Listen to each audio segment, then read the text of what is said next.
வாழ்க வையகம், வாழ்க வையகம், வாழ்க வளமுடன். அருளாசன் அருள் தந்தை வேதாத்திரி மகரிஷி அவர்களும் ஒட்டுமொத்த மகான்களும் இறைநிலையும் என்னுள் சூக்குமமாக எழுந்தருளி இன்றைய நாட்காட்டி வரிகளுக்கான கவிவரிகளையும் அதற்கான விளக்கத்தையும் சிறப்பிக்க வேண்டுமாய் சங்கல்பம் மேற்கொள்கிறேன். அனைவரையும் பணிவோடு முதற்கண் வணங்கி ஆரம்பிக்கலாம் என்றிருக்கிறேன். அனைவருக்கும் இனிய காலை வணக்கம். வாழ்க வளமுடன். சாமிஜியினுடைய இன்றைய நாட்காட்டி வரிகள்: தனி மனிதனால் சமுதாயமும், சமுதாயத்தினால் தனி மனிதனும் ஆக்கமும் காக்கமும் படுகிறார்கள் என்று சாமிஜி நமக்கு இந்த நாள்காட்டி வரிகள் கொடுத்திருக்காங்க. இதற்கான கவிதை வரிகள்: வாழ வேண்டும் என்று எண்ணி மனிதனாக வந்ததில்லை உலகில், எனினும் நாம் பிறந்து விட்டோம். வாழ வேண்டும் உலகில் ஆயுள் மட்டும் வாழ்ந்தவர்கள் அனுபவத்தை தொடர்ந்து பற்றி வாழ வேண்ட உரிமை எல்லோருக்கும் உண்டு. வாழ்வோர்க்கு சாதகமாய் வாழும் மட்டும் வாழ உள்ளோர் அனைவரும் ஒன்று கூடி வகுத்திருவும் ஒரு திட்டம் வளமாய் வாழ என்று ஒரு கவிதையில சொல்லியிருக்காங்க. இன்னொரு கவிதையில, மனிதனின் உடலமைப்பு, மதியமைப்பு, மண்ணுலக அமைப்பு மற்ற அனைத்தையும் வாய்ந்து இனி வகுப்போம் ஒரு திட்டம் எங்கும் எவருக்கும் வாழ்க்கையிலே துன்பம் நீங்க புனிதமுடன் உடலறிவு சக்தி எல்லாம் பொதுவாக மனிதகுலம் ஒன்று சேர்ந்து கனிவுடனே அவரவர்கள் தேவை தீர்க்கும் கருத்துடனே இத்திட்டம் அமைய வேண்டும் என்று சொல்றாங்க. இன்னொரு பாடல்ல, மனிதருக்கு ஆகாரம் உழைப்பு வேண்டும், மகிழ்ச்சிக்கு உற்சாகம் ஊட்ட கடல் நதி மலை காடு கண்டுகளித்திட உலகம் சுற்றும் வாய்ப்பும் நடனம் முதல் களிப்பூட்டும் கலைகள் வேண்டும், ஞாபகத்தை பண்படுத்தும் தியானம் வேண்டும், விட வேண்டும் தேவையற்ற அனுபவங்களை, விளையாது பெருகாது துன்பம் வாழ்வில் என்று சாமிஜி இந்த 3 கவிதை கொடுத்திருக்கிறாங்க. வரிகள் என்ன சொல்லுது?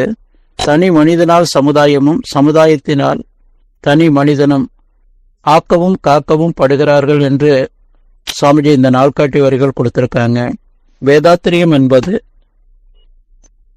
தனி மனிதன், இயற்கை, சமுதாயம், இந்த 3 முக்கோண இணைப்புல தான் வேதாத்திரியம் இருக்கு.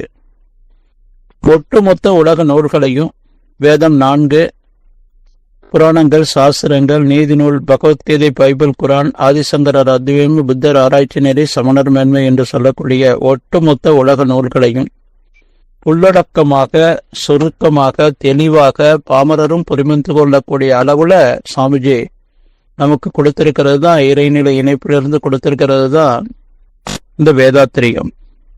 தனி மனித ஒழுக்கத்துக்கு வள்ளலார் 43 ஒழுக்க பண்பாடு சொன்னாங்க. அதை சாமிஜி சுருக்கி 7 ஒழுக்க பண்பாடாக்குனாங்க. அதையும் சுருக்கி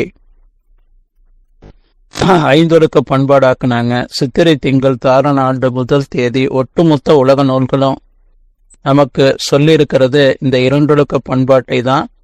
நான் எனது வாழ்நாளில் யாருடைய உடலுக்கும் மனதுக்கும் துன்பம் தர மாட்டேன், துன்பப்படுவோருக்கு என்னால் முடிந்த உதவிகளை செய்வேன் என்று சித்திரை திங்கள் தாரண ஆண்டு முதல் தேதி அருளரங்கத்துல மாலை 5 மணி அளவுல சுவாமிஜி நடந்த நிகழ்ச்சியில இறையுணர்வு அறநெறி என்ற தலைப்புல இந்த 2 ஒழுக்க பண்பாட்டை தவத்துல 3 முறை சேர்த்துங்கன்னு சொல்லி சொன்னாங்க. அது தனி மனிதருக்கானது. இயற்கை தத்துவம் 16, இயற்கையின் இயக்க ஒழுங்கு 4, சிவம், சக்தி, உலகம், உயிர்கள். இயற்கையின் இயக்க கணிப்பு, காலம், வேகம், பருமன், தூரம். இயற்கையின் இயக்க நியதி, காரணம், செயல், விளைவு, தொடர் விளைவு. இயற்கையின் இயக்க வேறுபாடு, தனி இயக்கம், இணை இயக்கம், பிரதிபலிப்பு இயக்கம், விளைவு. இந்த இறை தத்துவம் 16. ஒவ்வொரு தனி மனிதனும் தனி மனித ஒழுக்கத்தை பின்பற்றி இறை உணர்ந்து நாம வாழக்கூடிய வாழ்க்கை தான் சமுதாயத்தோடு நாம் இணக்கமாக வாழ முடியும். சமுதாய இணக்கத்திற்காக சாமிஜி வாழ்க்கை தத்துவம் 12 சொல்லியிருக்காங்க. தேவைகள் 3: பசி, தாகம், தட்பவெப்ப ஏற்றத்தாழ்வு, உடல் கழிவு வெளியேற்றம். காப்புகள் 3: வேற்றுயிர்ப்பகை, இயற்கை சீற்றம், தற்செயலாக வரக்கூடிய விபத்துக்கள். இந்த 2ம் நமக்கும் பிற உயிர்களுக்கும் பொதுவானது. மனிதர்களுக்கு மட்டும் அறநெறி 3, ஒழுக்கம், கடமை, ஈகை. அறிவின் உயர்வு படிகள் 3: நம்பிக்கை, விளக்கம், முழுமை. சாமி சொல்லுவாங்க, இந்த சமுதாய இணக்கத்துக்கான வாழ்க்கை தத்துவத்தை கடைபிடித்து வாழ வேண்டிய அவசியத்தை ஒரு கதை மூலமா சொல்லுவாங்க.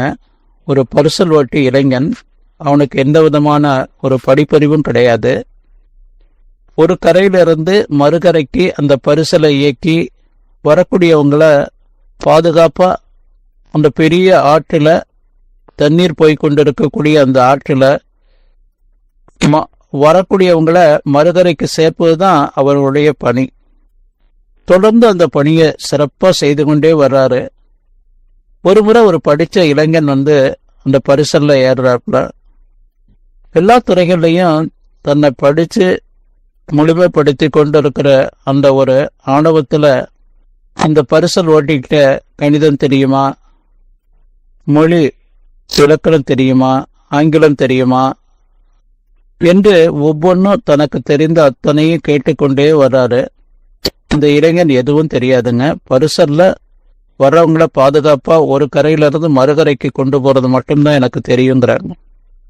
அந்த பரிசல் போய்கிட்டே இருக்கும்போது நடுப்புற ஒரு ஓட்டை விழுந்துருது. அந்த பரிசலை எப்படியாவது மறுகரைக்கு கொண்டு போய் சேர்த்து அதை பராமரிப்பு பண்ணிக்கலாம்னு சொல்லி அந்த இளைஞன் போராடுறான். கொஞ்சம் தூரத்திலேயே அது பயனற்ற அந்த பரிசலா ஆயிடுது. அப்போ அந்த படிச்ச இளைஞன்கிட்ட கேட்குறான், இந்த ஆற்றை இந்த பரிசல் மூலமா இனி கடக்க முடியாது, அது பாதிப்படைஞ்சிருச்சு, நீந்திதான் மறுகரை கடக்கணும், நீச்சல் தெரியுமானுங்கும் போது அந்த படிச்ச இளைஞன் தெரியாதுங்கிறான். எப்படி அந்த இளைஞனுக்கு அது தெரியாம தன் உயிருக்கே ஆபத்தா முடிஞ்சதோ அதுபோல வாழ்க்கை தத்துவத்தை நாம் உணர்ந்து கொண்டு தெரிந்து சமுதாய இணக்கத்தோடு வாழ்வதுதான் அந்த மனித பிறப்பினுடைய நோக்கம். அதுதான் சிறப்பு என்று சொல்லி நன்றியோடு நிறைவு செய்து கொண்ட இன்றைய சிந்தனையை வாழ்க வளமுடன், வாழ்க வளமுடன், வாழ்க வளமுடன்.